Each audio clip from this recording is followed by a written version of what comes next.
ต้นน้ำนะครับวันนี้ก็ตื่นเต้นมากๆเพราะว่ากำลังอยู่กับ Modi X M6 ซึ่งเป็นซินธิไซเซอร์รุ่นใหม่ล่าสุดของ Yamaha นะครับอันนี้ก็เป็นครั้งแรกที่ผมได้เห็นตัวนี้แล้วก็ได้ลองเล่นตัวนี้ถือว่าลองไปพร้อมกับทุกคนแล้วกันครั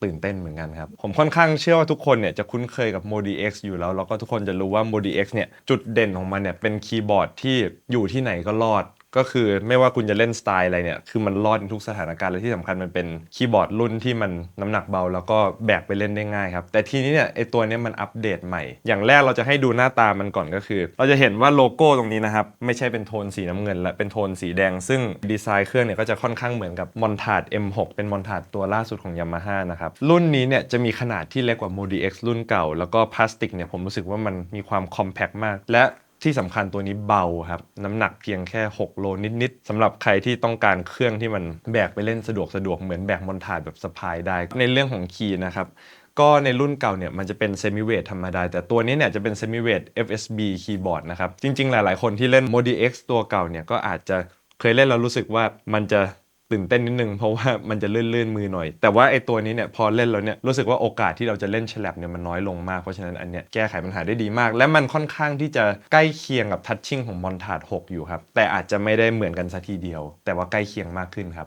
Super Knob นะครับทุกคนน่าจะรู้จักกันดีนะครับเป็นที่น่าตื่นตาตื่นใจเมื่อเป็น10 ปีที่แล้วที่ Yamaha ออก Montage ครั้งแรกนะครับอีกครั้งหนึ่งแล้วกันตัวเนี้ยมันเ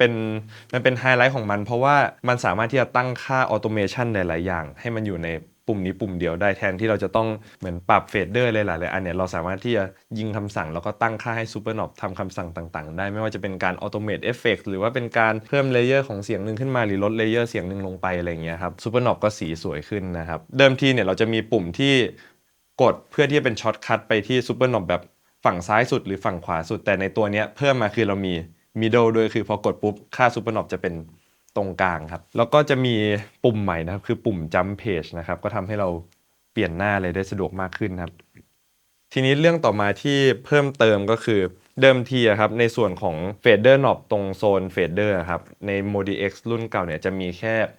4แต่ว่าตอนนี้เราเพิ่มมาเป็น8เราจะเห็นว่าในเฟดเดอร์ในรุ่นนี้เนี่ยมันก็จะมีสีไฟนะครับซึ่งสีของไฟเนี่ยมันก็จะขึ้นอยู่กับว่าเราใช้ฟังก์ชันอะไรอยู่อย่างเช่นเรากด Audio เนี่ยมันก็จะเป็นไฟของ Audio แต่ถ้าเป็นพาร์ทมันก็จะเปลี่ยนสีซึ่งอันนี้มันจะทำให้เรารู้ว่าเรากำลังปรับค่าเฟดเดอร์ของแคตตากรีอะไรอยู่มากขึ้นครับนอกจากนี้เรายังมีตัวปรับค่าของ Portamento ที่มันมีน็อบให้เห็นตรงนี้เลยซึ่งมันก็ทำให้ปรับได้สะดวกยิ่งขึ้นครับผมก็ใน Modi X รุ่นเก่านะครับเราจะรวมพาร์ทกับซีนเนี่ยไว้ด้วยกัน4อันตรงนี้แต่ว่าในรุ่นนี้เนี่ยคือเราแยกมันออกมาจากกันเลยคือพาร์ทจากที่มี4ก็มี8เฟดเดอร์แล้วก็ในซีนก็แยกออกมามี8ซีนแยกออกจากกันเพื่อที่จะได้เวลาเราปรับอะไรจะได้ปรับเราไม่งงอะไรเงี้ยครับต่อมานะครับในส่วนของแผงนี้เนี่ยเราก็มีในพาร์ทของ Effects แล้วก็พาร์ทของ Arpeggiator แล้วก็ Motion Control เพิ่มขึ้นมาทำให้เราคอนโทรลอะไรได้ละเอียดมากขึ้นครับถ้าเปรียบเทียบกับ Montage เนี่ยใน Montage เองก็จะเป็นลักษณะของเป็นจอเพิ่มตรงนี้ขึ้นมาแต่ว่าในรุ่นเนี้ยไม่ได้มีจอให้แต่เราก็ยังสามารถที่จะปรับในลักษณะของ Analog ได้ก็คือกดแล้วก็บิดเอาใช้งานได้เหมือนกันครับพาร์ทต่อมาที่เพิ่มเติมนะครับคื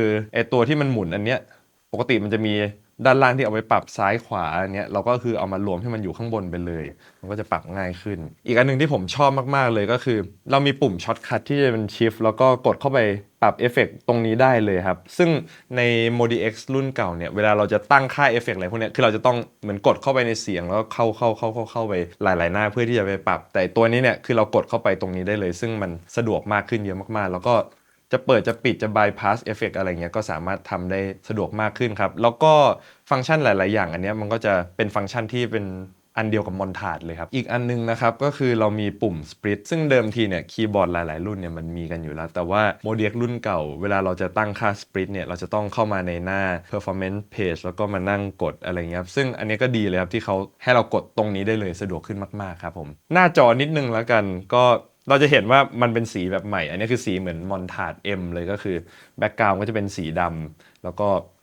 สามารถตั้งสีตั้งอะไรได้แต่ทีนี้เนี่ยไอ้ส่วนที่เปลี่ยนค่อนข้างชัดคือพอเรากดเข้ามาในแคตตากรีครับเดิมทีเนี่ยมันจะเป็นแคตตากรีอยู่ข้างบนแล้วก็รายชื่อเสียงอยู่ข้างล่างแต่นี้เขาก็ปรับให้มันอยู่ในลักษณะด้านซ้ายขวาแบบนี้ครับก็เป็นดีไซน์ใหม่ทีนี้นะครับก็อย่างที่ตะกี้ผมบอกไว้ว่าในหน้าของแคตตากรีเนี่ยมันเป็นเลเยอร์ใหม่ซึ่งเลเยอร์ใหม่เนี่ยจะเหมือน Montage M6 เลยนะครับจริงๆไม่ใช่แค่ในหน้าแคตตากรีในหน้าของ Performance Home เนี่ยเวลาเล่นเนี่ยมันก็จะมีจอมุมขวาบนที่ให้เราเห็นขึ้น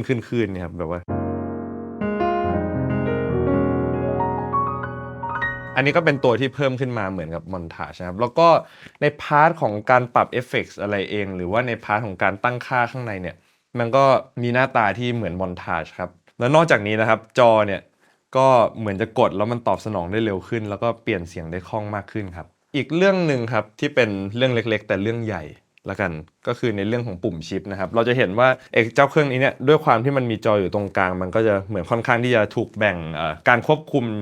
พาร์ทควบคุมซีนไว้ฝั่งหนึ่งแล้วก็ควบคุมพวกเอฟเฟกต์หรือว่าการอัดหรืออะไรก็ตามไว้อีกฝั่งหนึ่งซึ่งเครื่องนี้เขาก็เลยทำให้มันมีปุ่มชิป2อันเลยทั้งฝั่งที่เป็นฝั่งซ้ายและฝั่งที่เป็นฝั่งขวาซึ่งอันนี้มันจะทำให้มี friction ในการทำงานน้อยลงเวลาเราจะกดคำสั่งของฝั่งนี้หรือคำสั่งฝั่งนี้คือเราก็ไม่ต้องกดชิปอันนี้แล้วไปกดฝั่งนี้ก็คือทุกอย่างมันก็จะแบ่งโซนกันชัดเจนไม่ cross กันครับแล้วก็อีกเรื่องหนึ่งที่ส่วนตัวผมเนี่ยประทับใจแล้วก็ชอบมันมีตั้งแต่รุ่นเก่าแล้วคือในเรื่องของทำ tuning preset ของตัวเองเช่นแบบว่าเราจะให้โน้ตบางตัวมันเพี้ยนกี่เซนหรือบางตัวมันเพี้ยนลงกี่เซนโดยที่ไม่ใช่แบบว่าเพี้ยนยกแผงอะไรเงี้ยซึ่งบางครั้งเวลาเราเล่นดนตรีที่เป็นดนตรีที่สไตล์ที่มันเฉพาะเจาะจงมากๆเนี่ยที่ไม่ใช่ดนตรีทั่วไปเนี่ย MODX มันก็รอดเช่นกันครับส่วนในพาร์ทของ Input เนี่ยก็จะคล้ายๆรุ่นเก่าคือเราก็จะมี Output 2 Output แล้วก็มี Input 2 Input แล้วก็มีตัวที่สามารถ Connect USB สำหรับ MIDI ได้นะครับแต่ทีนี้สิ่งที่มันใหม่ขึ้นมาคือในรุ่นนี้เนี่ยจะรองรับ MIDI 2.0 ซึ่ง MIDI 2.0 เนี่ยก็จะเป็น MIDI ที่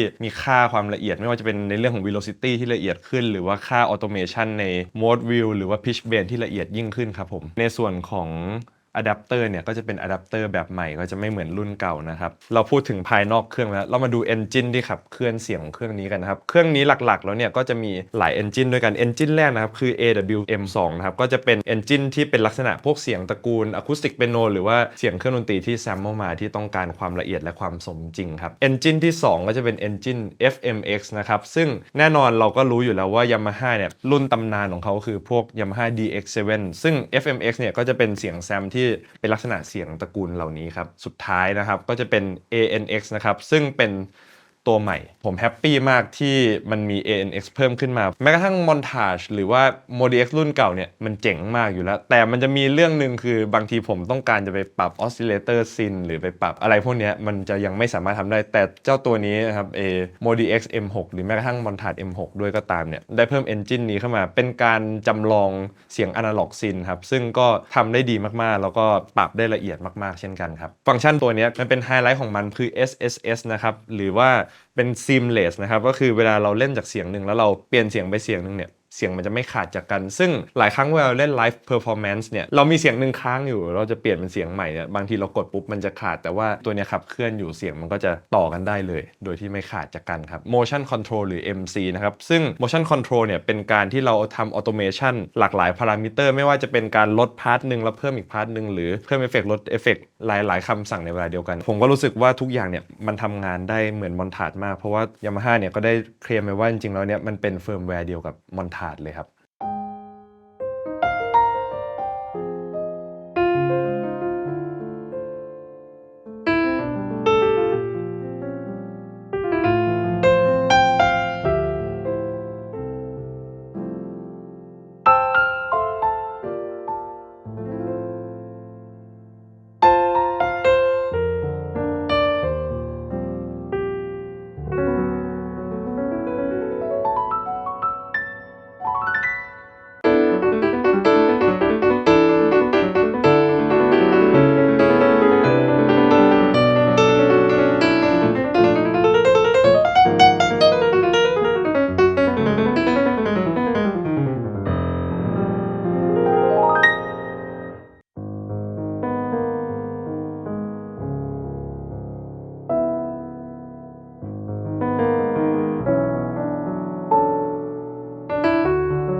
ต่อมานะครับเดี๋ยวเราจะมาลองเปรียบเทียบนะครับว่า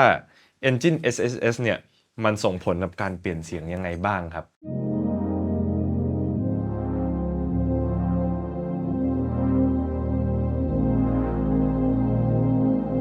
พอเรากดเปลี่ยนเสียงมันจะขาดแต่ถ้าเกิดว่าเราลองเลือกเสียงที่มันมีฟังก์ชันเป็น SSS นะครับมี Engine SSS อยู่พอเรากดเปลี่ยนเสียงจะยังไม่ขาด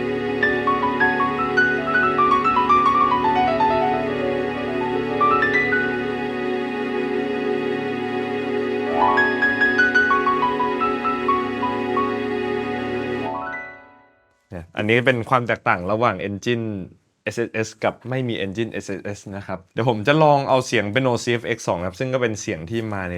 เสียงใหม่ที่มาในรุ่นใหม่นะครับแล้วก็เราจะลองสาธิตให้ดูว่าเราจะเอามาผสมกับเสียงอื่นๆแล้วเราทำยังไงได้บ้างครับขั้นตอนแรกเราก็กดไปเลย CFX2 นะครับ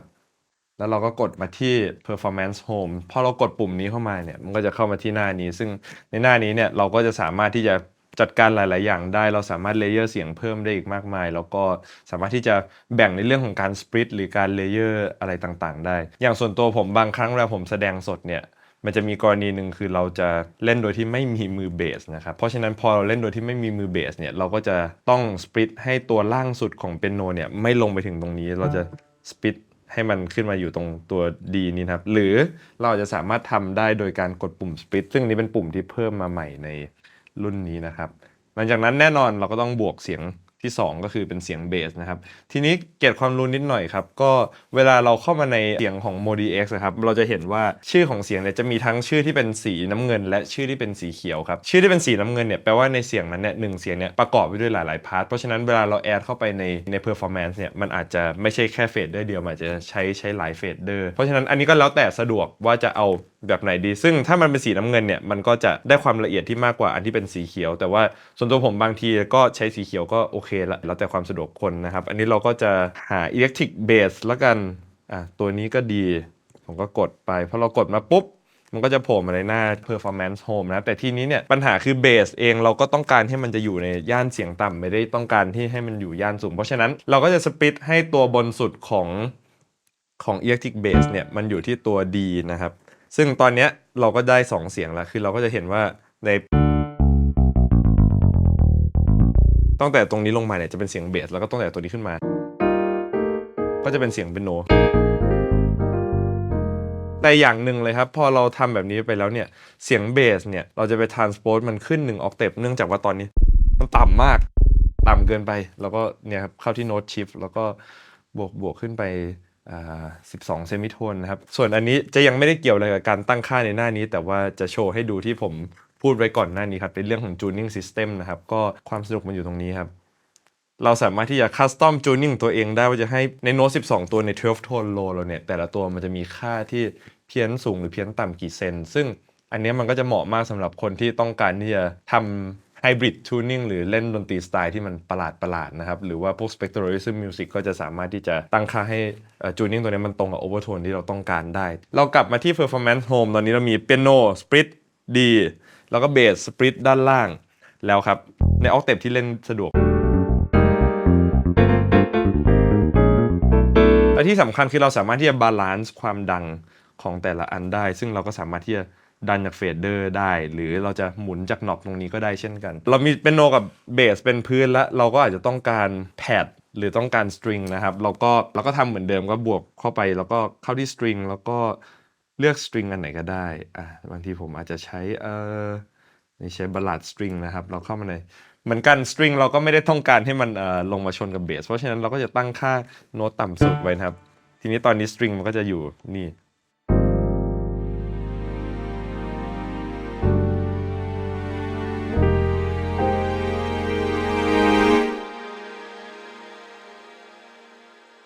มีหางเสียงที่เท่ด้วย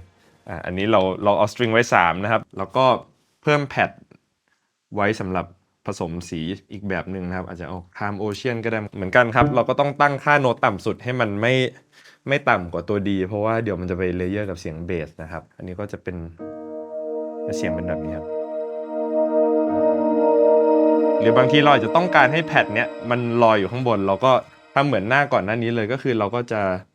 edit นะครับแล้วก็ตั้งค่า pitch แล้วก็ transpose ขึ้นไปเป็นคู่12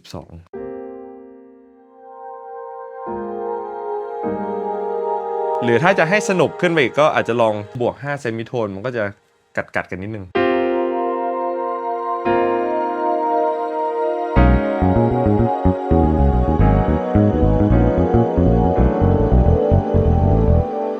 ทีนี้กลับมาที่หน้า performance home ครับตอนนี้เราก็มี4เสียงแล้วอันนี้เราก็สามารถที่จะปรับความดังจากตรงนี้ได้เลยแล้วอย่างที่เราบอกไปก่อนหน้านี้คือตอนนี้เฟดเดอร์มันเป็นสีน้ำเงินเนาะเราสามารถที่จะใช้เฟดเดอร์ควบคุมเป็นสีอื่นได้อะไรอย่างเงี้ยครับตอนนี้เราแบ่งให้โซนด้านล่างเนี่ยเป็นเสียงเบสแล้วก็โซนตรงนี้เป็นเสียงเปียโนแล้วก็เสียงเครื่องอื่นแล้วเดี๋ยวจะแบ่งให้ออกเทฟบนเป็นเสียงซินนะครับเราก็จะปรับโน้ตบนสุดให้มันตัวนี้แล้วก็อันนี้เป็นแล้วก็เราก็จะเพิ่มเสียงซินนะครับเดี๋ยวเราใช้เสียงซอฟต์นะครับ in the night โอเคได้มาแล้วเราก็จะตั้งค่าให้เสียงต่ำสุดของอันนี้เป็นตัว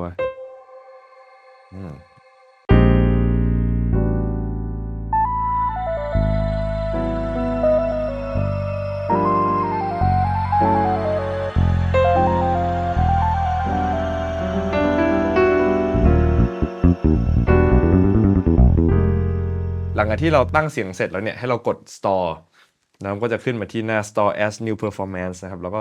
บวกไปแล้วก็อาจจะตั้งชื่อCFX 2แล้วก็มีเลเยอร์ต่างๆแล้วก็อาจจะตั้งชื่อยังไงก็ได้ที่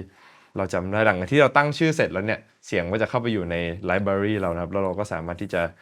กดหน้า live set แล้ว add เข้าไปในหน้า live set ของเราได้ทีนี้ใน live set เนี่ยเราก็สามารถที่จะตั้งสีได้ครับเพื่อที่จะให้ไม่งงแล้วก็อีกอันนึงที่ผมชอบมากเลยผมใช้ค่อนข้างบ่อยคือมันจะมีปุ่มวอลลุ่มบางครั้งเนี่ยเรามีเสียงหลายเสียงแต่ว่าเสียงแต่ละเสียงเนี่ยมันมีความดังที่ไม่เท่ากันแต่ว่าเราจำเป็นที่จะต้องใช้เสียงเหล่านั้นในการเล่นเพลงเดียวกันเนี่ยแทนที่เราจะไปตั้งค่าความดังแบบอินดิวิ u a l ในเนี้ยเพื่อให้บาลานซ์ของแต่ละเสียงมันสม่ำเสมอในเพลงเนี่ยเราสามารถที่จะลองเทียบแต่ละเสียงแล้วบิดได้เลยสมมุติเรารู้สึกว่าเสียงนี้มันเบาไปเราก็เพิ่มวอลลุ่มมาแล้วเราก็ไม่ต้องไปเซฟไม่ต้องอะไรเลยมันก็จะอยู่ในหน้าไลฟ์เซตไปเลยซึ่งอันนี้ผมว่าเป็นความสะดวกที่ใช้ค่อนข้างเยอะในหน้าไลฟ์เซตครับต่อมานะครับอันนี้เราจะทดลองเอาเสียง Electric Piano นะครับมาใส่เอฟเฟกต์เพิ่มนะครับซึ่งเราก็สามารถที่จะกด Shift แล้วก็เข้าไปในหน้าเอฟเฟกต์ได้เลยถ้าเป็นรุ่นเก่าเราอาจจะต้องกดเข้าไปในหน้า Performance Home แล้วก็กดเข้าไปหลายๆหน้าเพื่อที่จะเข้าไปในหน้าเอฟเฟกต์อันนี้เราก็กดเข้าไปได้เลยทีนี้พอเราเลือกเสียงมาปุ๊บบางทีผมก็จะต้องการให้ e piano เราเนี่ยมี tremolo มี tremolo คือเป็นเสียงที่สั่น tremolo เราก็จะเลือกความเร็วได้ว่าจะเอาความเร็วแบบช้าหรือเร็วขนาดไหนอันนี้มี tremolo นึงทีนี้ถ้าปิดมันจะเป็นอย่างนี้ครับถ้าเราใส่เข้าไปมันก็จะสั่นขึ้นหน่อยลองใส่ distortion หรือ jazz combo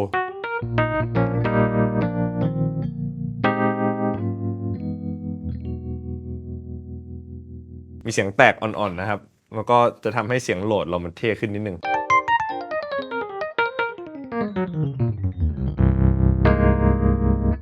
ต่อมานะครับนอกจากที่เราจะสามารถกด Shift แล้วก็เข้าไปใน Effect Overview ได้เนี่ยเราก็สามารถที่จะกด Shift แล้วก็เข้าไปในปุ่มนี้นะครับที่เขียน Quick Setup หรือ Effect Bypass นะครับเราก็สามารถที่จะปิด Master Effect จากตรงนี้ได้เลยซึ่งมันสะดวกมากในแง่ที่เราจะต้องการที่จะเปิดหรือปิดเอฟเฟกต์ถ้าเทียบกับรุ่นเก่าครับตะกี้เรามี2ตัวอย่างแรกคือเป็นตัวอย่างเสียงที่เป็น No Layer กัน Layer กับ String Layer กับ Pad แล้วก็ถูก Split เป็นเสียงเบสและถูก Split เป็นเสียงซินอยู่ข้างบนนะครับแล้วเสียงที่2ตะกี้ก็เป็นตัวอย่างการใส่เอฟเฟกต์เสียงโหลดเข้าไปนะครับทีนี้เราจะลองปรับซีนกันเล็กน้อยครับทีนี้เราลองกลับมาดูเสียงแรกนะครับที่เป็นเลเยอร์เยอะๆเนี่ยตอนนี้เรารู้แล้วว่าเรามีทั้งสตริงมีทั้งแพดแล้วก็มีทั้งเสียงอื่นๆบางครั้งเนี่ยแทนที่เราจะมานั่งบิดเฟดเดอร์ขึ้นเฮ้ยเปิดสตริงปิดแพดเนี่ยเราอาจจะสามารถที่จะจำค่าอย่างเช่นนี้เป็นค่าที่เป็นสตริงเราได้ค่านี้แบบเราแฮปปี้ที่สตริงประมาณนี้เราก็สามารถที่จะกด Shift แล้วก็เซฟเป็นซีนที่2เนี่ยกด Shift แล้วกดเลข2นี่ก็จะเป็นการเซฟซีนที่2หรืออันต่อมาจะเป็นเสียงแพดแล้วก็กดเป็นอันที่3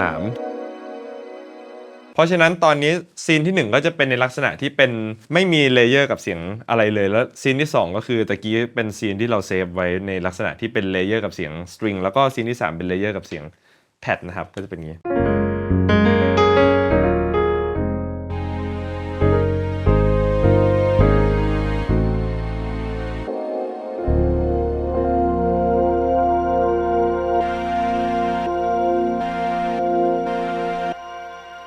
มันอารมณ์เหมือนกับในเสียง1เสียงเนี่ยมันจะสามารถที่จะทำออโตเมชันแล้วเราอาจจะมีจุดที่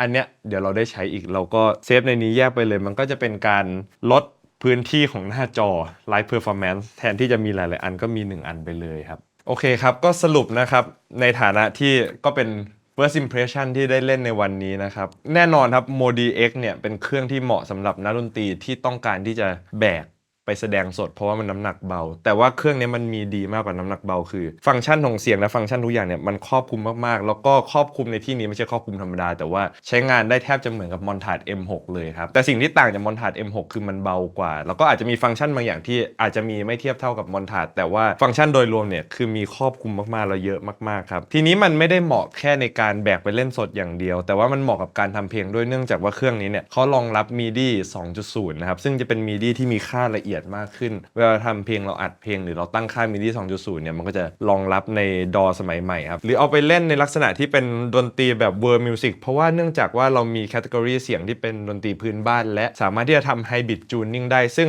ฟังก์ชัน Hybrid Tuning ในเครื่องนี้คือมัน flexible กว่ารุ่นอื่นๆในที่ว่ารุ่นอื่นๆจะมี preset ว่า Hybrid Tuning 1 2 3มีแบบนี้แต่เนี้ยสามารถที่จะสร้างจูนนิ่งของตัวเองและเซฟไว้ได้เลยครับเพราะฉะนั้นเนี่ยผมค่อนข้างมั่นใจว่า Mod X เนี่ยมันจะเป็นเครื่องที่เราไม่ว่าจะเล่นสไตล์อะไรก็ตามเนี่ยคือมันรอดหมดในทุกสถานการณ์จริงๆครับ